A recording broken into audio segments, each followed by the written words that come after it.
Diz assim a palavra do Senhor: e não nos cansemos de fazer bem, porque a seu tempo ceifaremos, se não houvermos desfalecido. Vamos repetir essa leitura. E não nos cansemos de fazer bem, porque a seu tempo ceifaremos, se não houvermos desfalecido.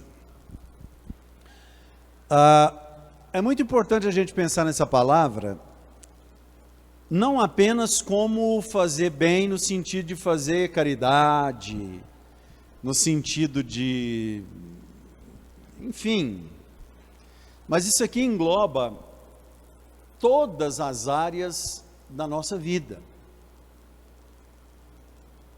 Todas as áreas da nossa vida são englobadas nesse fazer o bem, no fazer bem. Paulo vem falando, né? Não se enganem, de Deus não se zomba, Deus não se deixa escarnecer, tudo aquilo que o homem plantar, isso também ceifará. Aí ele segue dizendo aí no versículo 8, e depois nós temos o versículo 9, que é o que nós lemos. É muito importante nós entendermos que a nossa vida, ela é um processo constante. E a nossa vida precisa ser movimentada todos os dias. Todos os dias.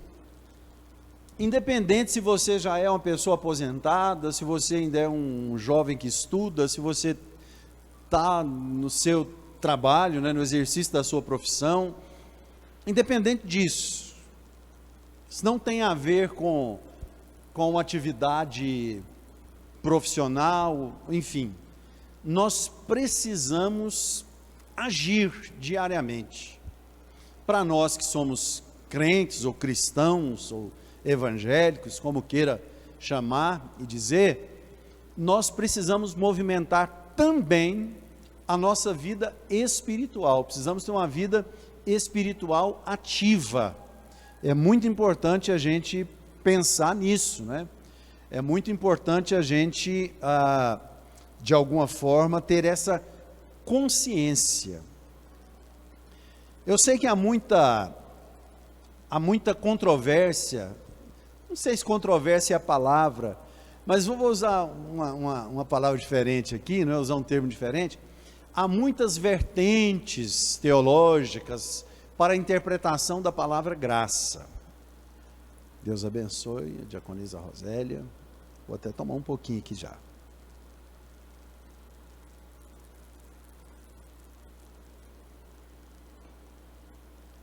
Por mais que a Bíblia tenha sido escrita de uma maneira simples, para que a gente, lendo, independente da tradução, eu não conheço muito do original, eu leio mais as versões em português, recorro ao original, às vezes quando eu preciso, estou fazendo um estudo mais minucioso, mas eu me contento com aquilo que eu tenho aqui em português, nas versões que eu sempre tenho, uso mais a versão corrigida, atualizada também é boa, tem algumas versões aí que se usam por aí também, que também são versões boas, não é? Cada um tem a oportunidade de escolher a sua, desde que não seja uma Bíblia que seja impressa por uma seita que traga alterações naquilo que a palavra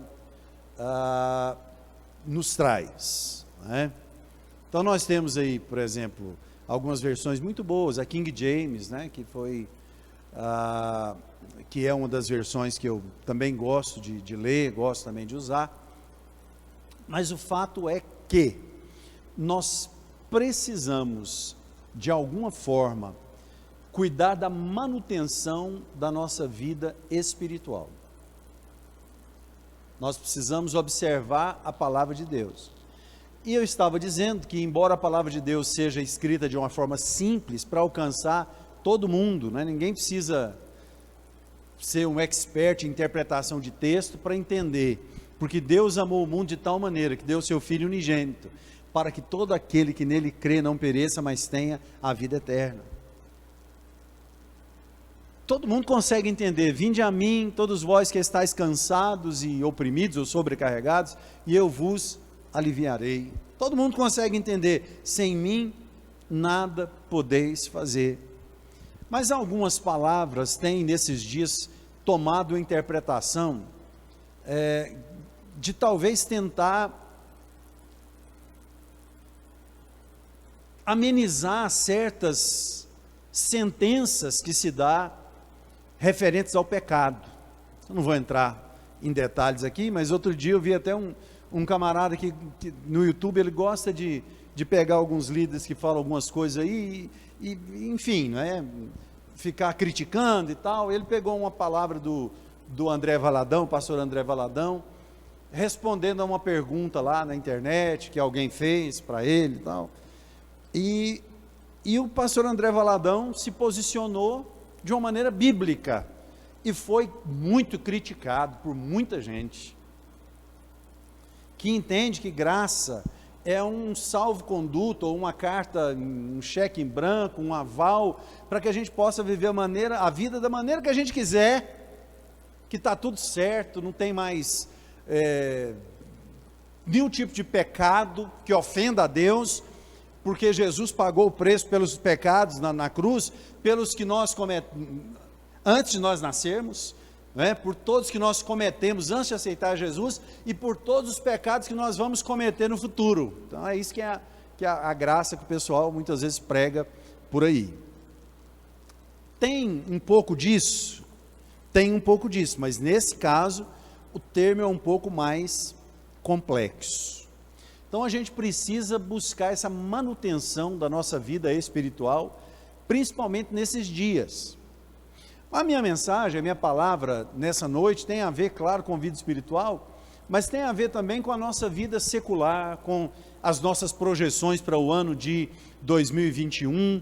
Está no começo do ano, mas esse versículo me veio à mente hoje. Eu tentei fugir dele, mas não consegui, tive que orar e buscar e elaborar alguns pontos para a gente falar sobre ele aqui, porque todo mundo está com ânimo renovado, ainda estamos em janeiro, ninguém está aí cansado ou desfalecendo, pelo menos eu imagino e espero que não. Mas muitas pessoas às vezes se equivocam, porque pensa que o cansaço, ele surge de uma hora para outra.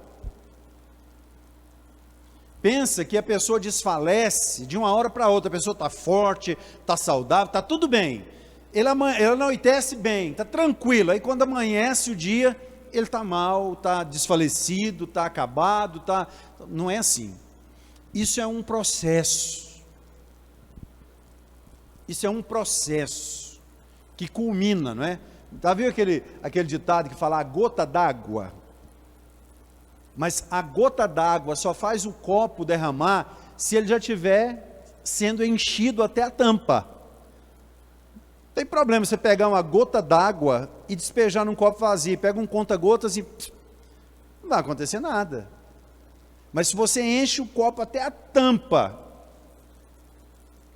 e pega ali, pinga uma gota d'água com conta-gotas, né? O peso mínimo daquela gota batendo ali vai fazer com que aquilo transborde para os lados, mesmo que minimamente, mas transborda.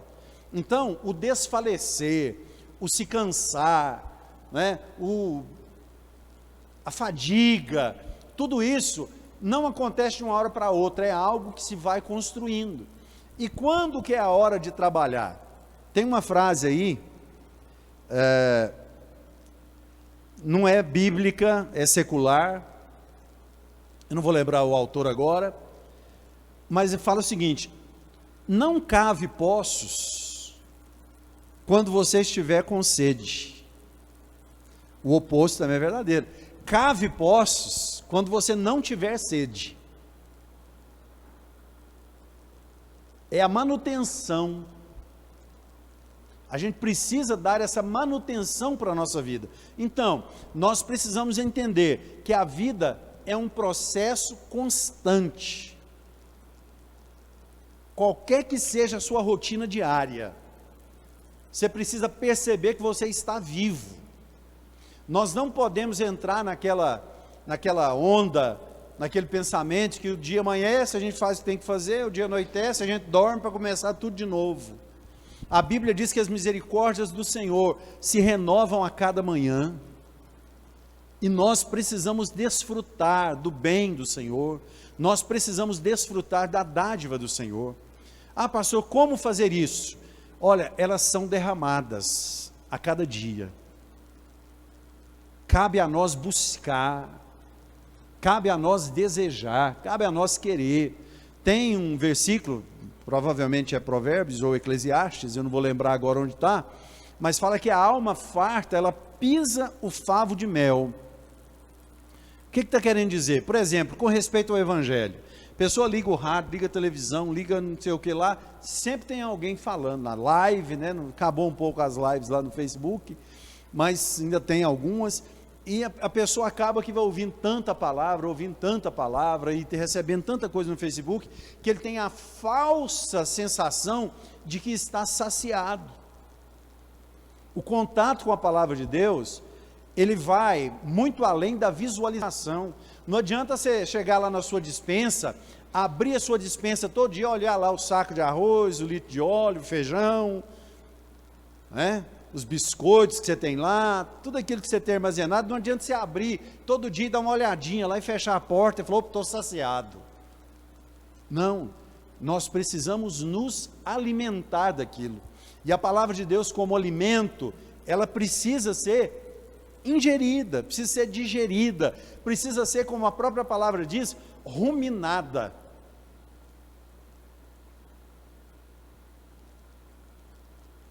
Essa palavra ruminar é muito interessante, né? Acho que todo mundo sabe o que é. Ela está muito ligada àquilo que está escrito no Salmo 1, fala, antes tem o seu prazer na lei do Senhor, e na sua lei medita de dia e de noite. Aquele verbo meditar ali está muito ligado a essa palavra, a esse verbo ruminar. Talvez aqui alguém não saiba o que é ruminar. É aquilo que os animais, como o gado, por exemplo, faz. Eles vão, comem o capim, aquilo vai para o estômago. É meio nojento, né, falar, né? Mas depois aquilo volta do estômago para a boca do animal, e ele fica mascando aquilo lá, fica parecendo que está mascando chiclete, tempão, extraindo tudo, todo tipo de nutriente. Para quem não sabe, a primeira digestão nossa começa na boca. Quem come, nessa correria nossa aí, quem come sem mastigar direito, já está atrapalhando muito o processo digestivo, porque a primeira digestão nossa começa na mastigação. Por isso que a gente tem que mastigar muito bem os alimentos, porque ali já começa, né, a gente a extrair todos os nutrientes que o alimento fornece para nós. E a palavra de Deus precisa ser ingerida, precisa ser digerida, precisa ser ruminada. Isso diariamente. A gente precisa estar nesse processo, senão a gente entra numa situação, num ciclo, em que a gente acaba não vivendo. Nós vivemos aí essa onda de depressão e tantas síndromes que tem por aí, mas é claro, uma das causas maiores de depressão, nós não podemos negar a perda de um ente querido, um trauma familiar, uma situação grave na família, não é? Uma situação de angústia constante. Tudo isso causa depressão, mas existem depressões que são causadas por ausência de propósito. Tem muita gente aí na melhor idade que deveria estar desfrutando disso tudo, que quando aposenta, às vezes ela se sente, eu não vou conseguir falar, desinstitucionalizada. Ela não, parece que sente que não faz mais parte de alguma coisa, sente que parece que não é mais útil. Então essa ausência de propósito causa depressão, e causa depressão profunda. Então nós precisamos entender o nosso processo de vida, independente do que a gente faça, exercendo uma profissão, ou estando aposentado, ou enfim, nós precisamos viver a cada dia. Nós precisamos viver a cada dia. Segundo aos Coríntios 4,16 diz assim: por isso não desfalecemos, mas ainda que o nosso homem exterior se corrompa, o interior, contudo, se renova de dia em dia. nós não podemos permitir que as nossas forças sigam se esvaindo a cada dia. Acostuma com tristeza aqui, acostuma, se condiciona, né? Hoje eu estava pensando, a gente acostuma com tudo. De certa forma a gente já acostumou com essa pandemia, eu só não acostumei com o tal da máscara ainda. Mas parece que a gente faz o que tem que fazer e pronto, e já acostumou meio que com o que está acontecendo aí. Hoje, conversando com o nosso primeiro vice-pastor aqui, antes da Escola Bíblica Dominical, a gente falando sobre essa questão da vacina e do vírus e tal, e a gente conversando sobre a origem, né? Será que esse vírus foi criado no laboratório? Será que é natural? Eu falei, independente de ter sido criado no laboratório ou natural, é cumprimento da Bíblia Sagrada. Jesus disse, nos últimos dias surgirão pestes. Isso é uma peste. Independente da origem, é de laboratório, é natural, é o que menos interessa, é cumprimento da palavra. E tem gente que parece que não está percebendo isso. Tem gente que parece que não entende que nós estamos vivendo os últimos dias. E como é que a gente fica avivado? Como é que a gente percebe, como é que a gente espera a volta do Senhor Jesus para buscar a sua noiva? É trabalhando isso diariamente, porque senão a gente se acostuma com o mundo. Tem um experimento que dizem aí, eu não sei se é verdade, e não quero fazer esse tipo de experiência também. Dizem que se você pegar uma rã e colocar ela numa vasilha com água, no fogo, numa temperatura ali de 30 e poucos graus, 40 graus, você põe ela lá, ela fica na água. A água vai esquentando, esquentando, esquentando, esquentando, esquentando, esquentando, e ela morre lá pelo calor e acaba sendo cozinhada ali. Mas é claro que se você jogar ela na água fervendo, ela bate e pula da maneira que ela conseguir ali. Ela não vai ficar lá. Então nós precisamos olhar para uma situação dessa, sendo uma experiência real ou não, ou sendo apenas uma história moral, e pensar como é que nós estamos lidando com essa água morna que o mundo tem se tornado para a nossa vida. Como é que a gente tem reagido a isso? A gente está esperando a temperatura, porque chega um momento que não consegue sair mais. Quantas pessoas você conhece, quem sabe até na sua família, que já foram ativos na igreja, batizados com o Espírito Santo, exerceram cargos de liderança e hoje estão fora da igreja? Irmãos, não é momento, nenhum momento é momento de estar fora da igreja, mas numa situação de pandemia como essa que nós estamos vivendo, e num cenário de final dos tempos como nós estamos vivendo, não é momento de ninguém vacilar, é momento de nós nos aproximarmos do Senhor e buscar essa renovação diária. Paulo está dizendo, ainda que o nosso homem exterior se corrompa, eu já falei sobre esse versículo aqui, esse verbo corromper aqui, não tem a ver com corrupção de passar a mão, de ser desonesto, não, esse corromper é desgastar, é esse tipo de corrupção, se deteriorar, ainda que o nosso corpo padeça, canse, sofra com os sinais dos tempos, né, com a idade, sofra com enfermidades, ainda que o nosso corpo sofra com tudo isso, o nosso homem interior, que é o nosso homem espiritual, que foi ressuscitado por Cristo, por meio da sua morte e ressurreição na cruz do Calvário, esse homem interior se renova de dia em dia, e nos fortalece, para que nós possamos seguir na nossa jornada, para que nós possamos ter ânimo. Nós precisamos ter ânimo. Então, primeiro, precisamos entender, a nossa vida é um processo, nós precisamos explorar o nosso potencial, cada um dentro da sua força. Não adianta você olhar para alguém, eu queria fazer o que fulano faz, eu queria ser... Irmãos, eu participo, eu sigo, né? Qualquer um pode seguir. Umas contas no Instagram de artistas aí, de pintores.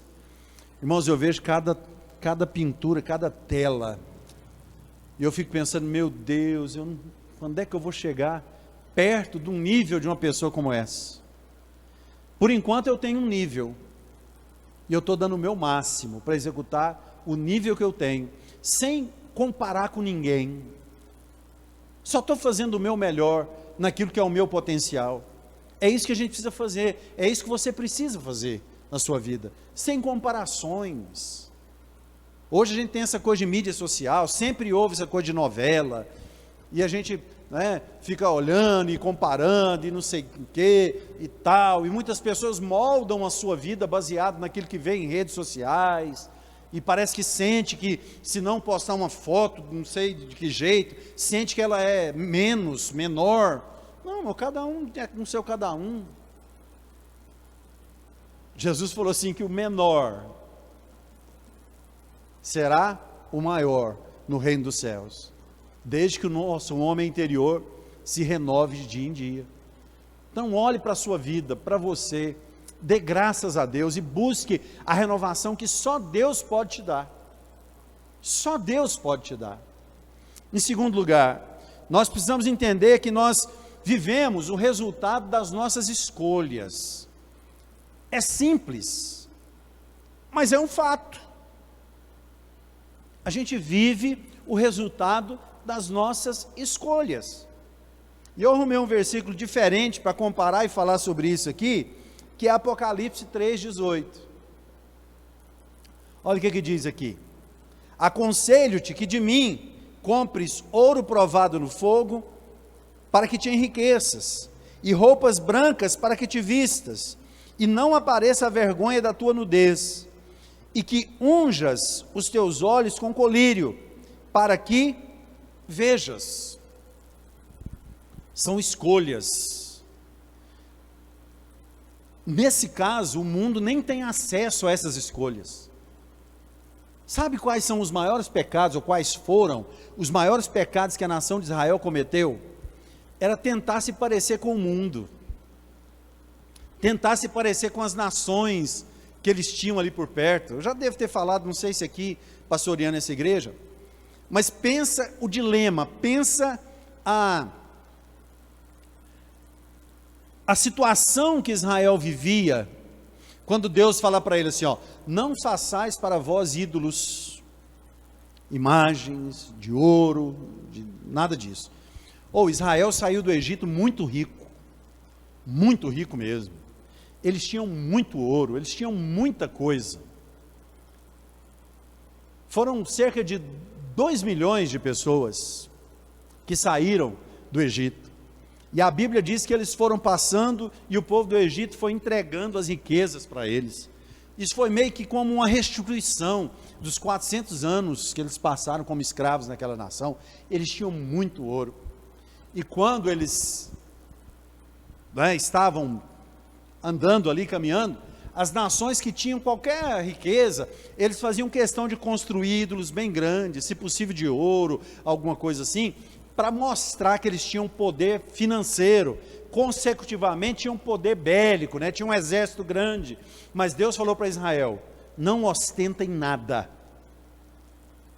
não façam nenhum tipo de ostentação, e claro, nem pratiquem a idolatria, não façam nenhum tipo de ídolo.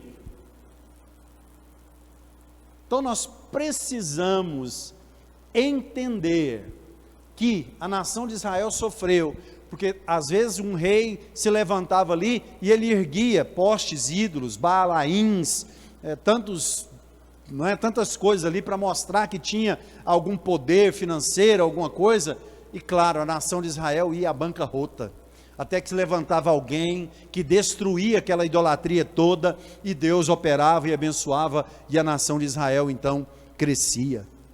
Então nós vemos a igreja de Laodiceia, que se achava que porque tinha um comércio, achava que porque tinha de alguma forma, alguma movimentação financeira, uma posição, uma localização privilegiada. Eu acredito que era Laodiceia, que era até uma cidade portuária, onde eles tinham muita riqueza, e eles começaram a se achar autossuficientes.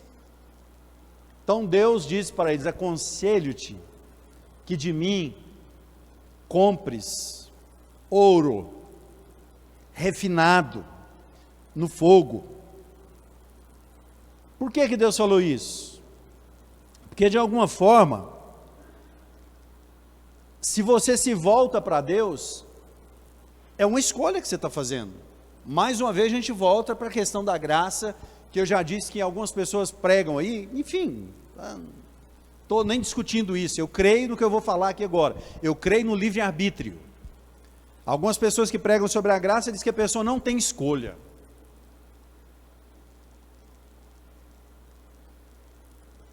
Eu acredito, baseado em textos que o próprio Jesus diz, que eu já citei aqui hoje, vinde a mim todos vós que estáis cansados e sobrecarregados, é um convite, é uma conclamação, para que as pessoas se voltem para o Senhor. Então, eu acredito que a pessoa tem poder de escolha, por isso que Deus diz, aconselho-te, que de mim compres ouro refinado no fogo. Ah, pastor, mas então, e essa riqueza humana, secular?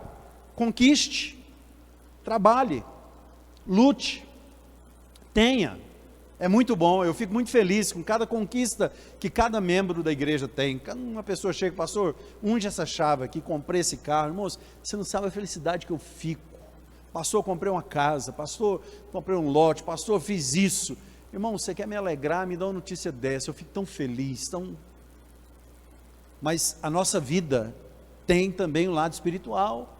Tem gente que está ficando rico materialmente, mas continua pobre espiritualmente. E nós precisamos enriquecer também naquilo que o Senhor nos oferece. E isso é uma escolha que nós fazemos, principalmente como igreja. Eu já disse, essa, aliás, é uma escolha que só a igreja tem. Só alguém que nasceu de novo, só alguém que aceitou a Jesus como Salvador, tem a possibilidade de adquirir essa riqueza que Deus dá. Aconselho-te que de mim compre vestes brancas para cobrir a tua nudez. Tem gente que não resiste a uma auditoria. Irmãos, eu não assisto Big Brother, essas coisas, nunca assisti. Esse reality aí de coisa, eu assisto algum reality de música, porque como músico eu acabo que vou aprendendo algumas coisas que os técnicos dizem ali, enfim. Mas eu sei como funciona, a gente vê comercial de TV, a gente sabe que é uma casa que tem lá monitorada 24 horas por dia com câmeras. Irmãos, é assustador para algumas pessoas a ideia de que em algum momento a nossa vida, a nossa não, né? A vida de quem não for arrebatado, a vida de quem tiver no juízo final. Vamos pensar, não sei como é que vai ser lá. João descreve que a terra fugiu, o céu fugiu, e o trono branco de Deus aparece, a igreja está do lado do Senhor, e os condenados eternamente vão ser julgados, não para absolvição ou não, só para saber, né, por que estão sendo condenados. Acho que grande parte já sabem, mas algumas pessoas descrevem aquele momento como, por exemplo, um anjo ou Deus ou tal começa a falar alguma parte da vida daquela pessoa lá, porque ela está sendo condenada e tal, não sei o quê, e a pessoa fala assim, não fiz isso não. Ah, não, peraí, então vamos lá, foi no dia tal, do ano tal, do mês tal, na hora tal, nós temos até o vídeo. Aí, a cena aparece, não tem como negar. Então, Deus está falando, aconselho-te que de mim compre vestes brancas, para que cubra a tua nudez. Nós precisamos fazer essas escolhas na nossa vida, irmãos. Cresça o máximo que você puder na sua profissão, ganhe o máximo de dinheiro que você puder.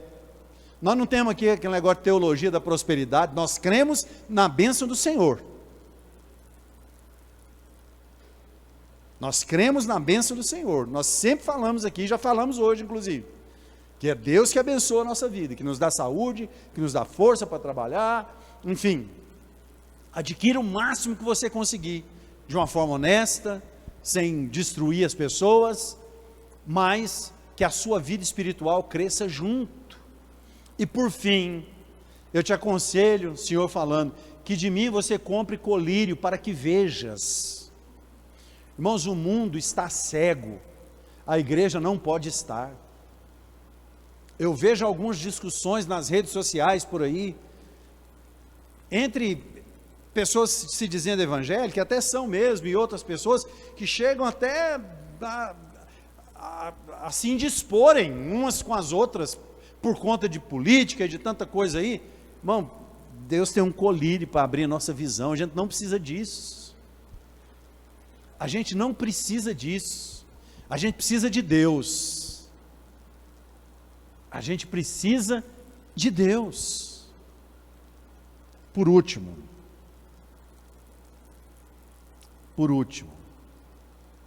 entender que a colheita, nós precisamos entender que a colheita de quem serve a Deus vai além do resultado natural. A colheita de quem serve a Deus vai além do resultado natural. Essa lei da semeadura se aplica não só à igreja. Se uma pessoa que não serve a Deus, pode até ser um macumbeiro, se ele levantar cedo e trabalhar e administrar, no final do mês ele consegue pagar as contas, consegue fazer tudo. É uma lei. Você semeia ali no seu tempo e você vai ganhar dinheiro fruto do seu trabalho, normal. Mas como filhos de Deus, nós precisamos entender e crer que o resultado da nossa colheita é sobrenatural. Gênesis 26:12 diz assim, olha: e semeou Isaque naquela mesma terra, e colheu naquele mesmo ano, sem medidas, porque o Senhor o abençoava. Nós não somos apenas seres humanos, nós somos filhos de Deus, e a gente precisa impregnar isso na nossa mente.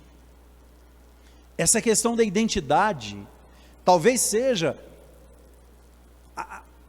a maior questão do ser humano. Quando a tentação vem, quando a situação aperta, quando a luta chega, nós precisamos saber que nós somos filhos de Deus, e que Deus não nos deixará perecer. Nós precisamos ter essa identidade.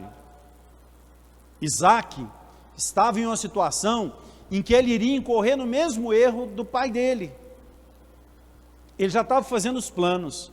Quando houve fome na terra de Canaã, Abraão foi para o Egito e falou que Sara era sua irmã. De fato ela era filha, ela era irmã dele por parte de pai, era filha do pai de Abraão, não da mãe. Mas, uma vez contraído o matrimônio, é claro que a posição dela agora já não era mais de irmã, mas de mulher, de esposa. Quando Abraão chega no Egito, ele fala com ela: se alguém perguntar, fala que você é minha irmã, porque você é bonita, e se eles quiserem ficar com você aí, eles vão me matar. Isaque estava habitando ali nas terras de Abimeleque. Para começar, ele já fala lá que Rebeca era irmã dele. Para começar, ele já fala para Abimeleque isso. Mas para piorar, ele estava planejando descer para o Egito também. Aí a primeira mentira foi desmascarada. Um servo de Abimeleque, passando lá, viu que ele estava brincando com ela assim, estava fazendo uns carinhos nela, e o cara falou assim: ó, não é irmão não, aquele lá, irmão não faz aquele tipo de carinho não. Aí Abimeleque chamou ele, falou: por que você não falou para nós? Facilmente alguém teria tomado sua mulher aí e teria atraído maldição sobre nós. Tá, Deus livrou ele da primeira, né? Na segunda, a terra seca, não chovia. Ele pensou: vou para um lugar onde tenha chuva. Eu vou abandonar a promessa de Deus para o meu pai. Aqui não está dando. Deus falou para ele: não faça isso, não desça para o Egito. Semeia, lança a semente onde você está. E a Bíblia diz, como nós lemos, que ele semeou numa terra árida, numa terra seca, Eu já preguei sobre esse texto tantas vezes, uma mensagem inteira sobre esse versículo, e eu sempre digo algo que me fascina. Sabe aquela listinha que eu falo de perguntas que eu tenho que fazer quando chegar lá? Eu quero chegar em Isaac e falar: Isaac, o que aconteceu? Você lançou a semente e Deus mandou a chuva? Ou você lançou a semente naquela terra árida e Deus fez brotar sem chuva? Porque Deus pode fazer isso também. Eu não sei se choveu ou se não choveu, a Bíblia não dá essas entrelinhas para a gente, mas a Bíblia fala que ele lançou a sua semente numa terra árida, e naquele mesmo ano ele colheu 100 por 1, não perdeu uma semente.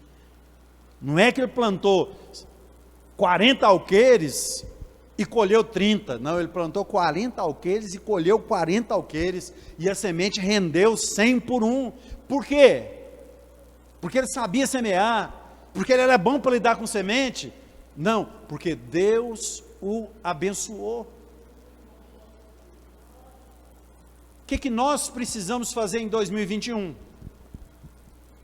Não desfalecer, não deixar de fazer o bem, não permitir que o cansaço seja cumulativo na nossa vida e a gente vá perdendo as nossas forças, mas nós precisamos buscar renovação diária e continuar semeando, fazendo escolhas certas. Por quê? Porque a bênção de Deus está sobre a nossa vida. Lembra do que eu falei da despensa, que não adianta você olhar pacote de arroz, de feijão, abrir a geladeira, olhar para a carne, para a verdura, se você não comer, não dá nada certo. Não adianta você ouvir essa palavra que eu estou falando aqui e até concordar comigo, mas você não lutar para colocar isso em prática, sabendo que você pode não ter e provavelmente não terá resultados imediatos, a não ser que seja um caso de urgência, que Deus tem que colocar a mão. A lei da semeadura inclui o fato de que tem o tempo de semear e tem o tempo de colher. Às vezes a pessoa pega e faz essa semana: o pastor falou isso, então eu vou fazer isso essa semana e tal, aí não chegou o resultado que você esperava essa semana. Aí a pessoa fala assim: não, tá vendo, não adianta, comigo nada dá certo. Irmãos, com você tudo dá certo. Ainda que seja uma mudança de planos, ainda não seja o certo que você achou que fosse acontecer, mas a Bíblia diz que todas as coisas contribuem juntamente para o bem daqueles que amam a Deus e que são chamados segundo o seu propósito. Você crê nisso? Eu também creio. Guarda essa palavra no seu coração. Não desfaleça, não pensa: eu estou fazendo só, eu estou tentando e parece que nada dá certo. O dia da tua vitória vai chegar, se você não desfalecer, se você não abandonar aquilo que você está fazendo. Persista, insista, lute e Deus te coroará, Deus te dará vitória em nome de Jesus. Meus irmãos, nós vamos terminar o nosso culto. Antes da nossa oração final, nós queremos, quase que na totalidade, reconduzir as pessoas aos ministérios da igreja e aos cargos que tem na igreja. O ano de 2020 foi um ano atípico, não teve jeito das pessoas trabalharem, né? Esse ano até que dá para o departamento de mulher,